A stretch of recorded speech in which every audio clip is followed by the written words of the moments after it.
On Monday, we're going to say Matthew Stafford is in the lead for MVP. You know why? He's going against the Baltimore Ravens defense, which is last in touchdown passes allowed and second to last in yards given up. Matthew Stafford, go have yourself a day. Grouse, what has you fired up on this Friday? I came out last week thinking the Patriots are a real contender. I think the Patriots are ahead of schedule, and here's why I say that. Drake May looks like he's taken more than one jump since last year. Josh McDaniels, the offensive coordinator, you want to talk about a guy who's scheming it up. In the glory days of the Patriots, they could tailor their game plan week to week based on the opponent.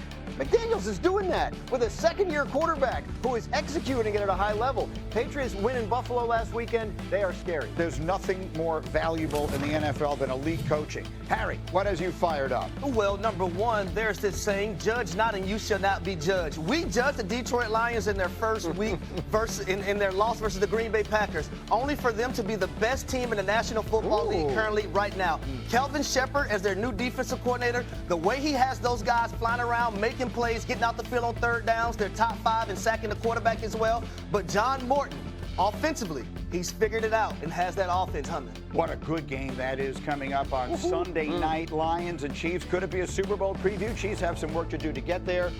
Give me one quick take on this game Sunday night. I love what we've seen from this Chiefs offense. Yes, they didn't win the game this past Monday night, but we've seen the explosive element since Xavier Worthy has been back. Hopefully he gets a little bit healthier towards the end of this week, and he's there on Sunday. This is the last game they'll play without Rashee Rice. Remember, he's suspended 6 games. This is their 6th game. Let me get Joe Fortenbaugh back into this with his best bet. He's our betting expert.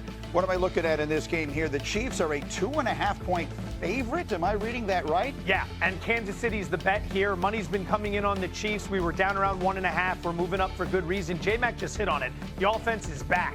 Last week they looked fantastic. Now, what will happen is people will look at the scores, see they lost to the Jacksonville Jaguars, and think it's still a problem. Go inside the box score. That's where you find the value. Look at that right there. 157 yards the Chiefs outgained the Jags by, plus 7.6 in yards per play. That's a fantastic result, but 99-yard pick 6 is going to doom them. They're playing a Lions team this week that everyone just assumes is back. Everything's fine. Forget about week 1. What have they done since week 1? They beat the Bears, the injured Ravens, the Browns, and the Bengals. Huge step up in class here. We lay it with Kansas City inside of 3. That's why we lean on Joe Fortenbaugh. He says the play and fascinating at MetLife. If you're just joining us here, bottom of the hour, get up on ESPN. We're all over the game. So much of this morning. Yesterday, Dan Orlovsky is sitting right here, and he's going to join us live in a half hour. Gave us all something to watch for. He talked about how predictable the Eagles are when they run all of their offense out of the shotgun. So, Cindy, put the numbers up. I was paying close attention to how many plays they took, how many snaps from under center. In total, they took 6 snaps from under center, but we have adjusted that because 4 of them were the tush push. So if you discount those plays, they ran 46 snaps out of the gun and just 2 snaps from under center. So the way I look at it is this, Harry, you're an offensive player, so I want to get your perspective on it. There were 2 reasons why you don't run a more conventional offense or that style of offense, because either you can't do it or you just won't do it. What do you see in why they are so dependent on this one way of running their offense? So maybe Jalen Hurts is not comfortable doing other things. And that's probably something that they're holding back from stating to the public, because it's unconventional in my opinion, and in a league that hires people just to find tendencies of their opponent, you cannot be this predictable.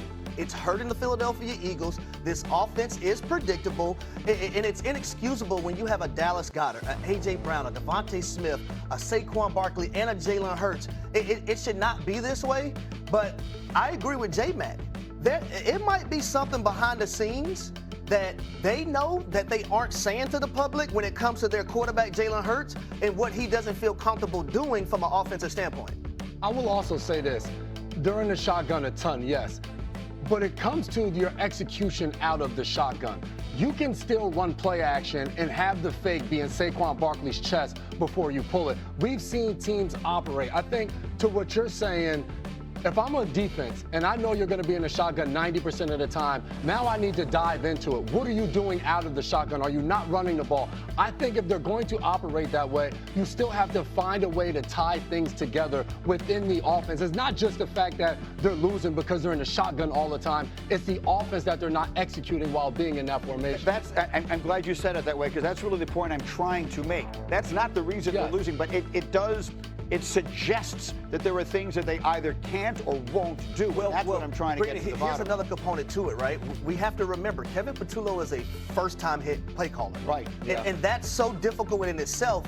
And then when you have so many alpha males on offense, but you have to mirror plays together. I just highlighted last week Josh McDaniels and what he's doing in New England and how he's mirroring plays together, but he's a guy who's done it time and time again. That's not Kevin Patullo. So in itself, it's going to be harder for him. Can I also say this real quick? For the quarterback, if I'm Jalen Hurts, when I'm in the shotgun and I'm faking or whatever I'm doing, I can have my eyes on the defense the entire time. Right. And I can see what they're doing. When you're a quarterback and you go under center, and we now want to go play action, I now have to turn my entire back to what the defense is doing. So now when I fake and I look back up, if the safety or somebody's in a different spot, it changes so much for the quarterback. So with some of it, it's what is he comfortable with? And that doesn't have to be a negative. It may just be what he's more accustomed, which helps him succeed. Alex Smith did a great breakdown of that for us on Sunday NFL Countdown early in this season in a different context. It is a different thing. You have to have the entire picture. You have to know where the defense is going to be before the defense goes there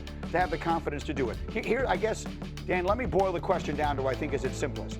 Jalen Hurts is a very good player. Saquon Barkley is a very good player. Devontae Smith, A.J. Brown, the tight ends, the offensive. They have too much talent on offense to be this bad. We showed you the stats earlier. They're not just average. They're a bad offense right now. How do we explain this? Yeah, I think it's got to be a schematic and strategic explanation, because you're right about the talent. They have the talent. We also know that they have the right stuff inside of them. This is a group that has won a championship together. So you know, if you watch the Super Bowl, you would not come away saying, well, Jalen Hurts can't throw. They can't, if they have to lean on Jalen Hurts' arm, they can't win, because they can't. Absolutely. However, is that your offensive identity over a course of a 4 or 5 month season? It doesn't feel like they're comfortable with that. So last year, they had success once Jalen Hurts, to his credit, was willing to sort of diminish himself a little bit and let's lean on the run game and the offensive line, and I'll help out when they need me. But right now, that's going to be our identity. If that can't be your identity again this year, for whatever reason, the line's hurt, the line's not playing as well, whatever it is, teams are onto it, you've got to come up with something else, because you have the talent and you have the players you need in order to win a championship. We've seen them do it. The coaching staff has to come up with some solutions. So can we put C3 up there, Cindy, please? Because I told you Las Vegas is starting to question. You heard Joe Fortenbaugh talking about it before. Their odds plummeting. Going into last night's game, they had top 2 odds to win the Super Bowl, the conference, and the division.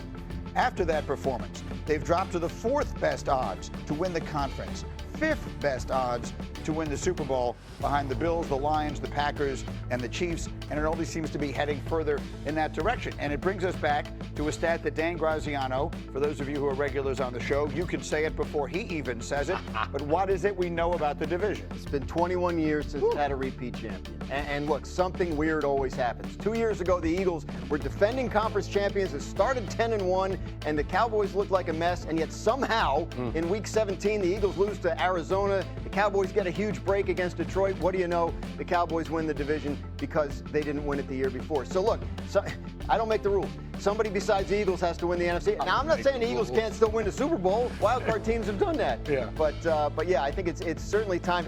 And based on the way they're playing, in spite of their 4-2 record, it's worth asking if somebody else has what it takes to overtake them. So who was that somebody else? We made picks on the NFC East this year, basing it on the logic that the Eagles cannot possibly win it, and everyone has sort of weighed in on who they see. So J-Mac, you're the one who is bucking the trend. Yes. You say it can still happen. Harry, you say that the Washington Commanders will win the division. Yeah, I'm going with the Commanders because there are a few things that I look at when it comes to the Philadelphia Eagles. Number one, the